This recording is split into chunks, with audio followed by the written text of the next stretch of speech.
Hello guys, for as today's you can video, see. I'm going to harvest my garden, my vegetable like okra. So that's my jack there. So I will make the fish soup with fresh vegetables harvested from my garden in my backyard. So as you can see guys, no, every 2 days I harvest okra. And now is water spinach or Malabar spinach. I'm sorry, Malabar spinach. And then sweet potato leaves.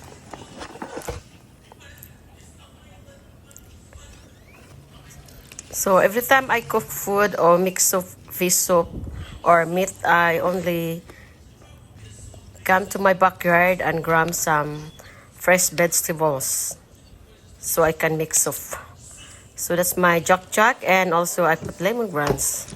So I boil water, I add tomatoes, onion, lemongrass, and then the boiled fish. So after that I put together, no, and add okra.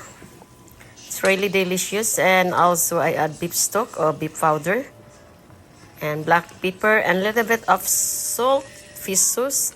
Now the green leafy vegetables like saluyot, Malabar spinach, uh, water spinach like kangkong, and sweet potato.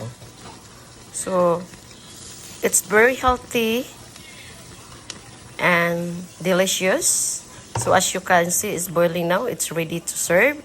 Thank you for watching. Subscribe, like, share, and thank you so much for watching. So it's really yummy guys.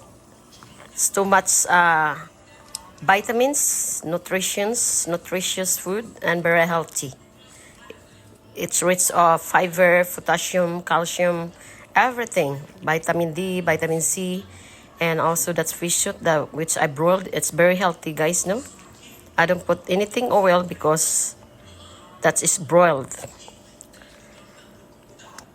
So thank you, and sorry sometimes I don't upload here.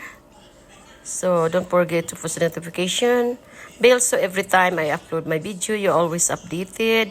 Thank, and God bless. Share if you like this video and subscribe.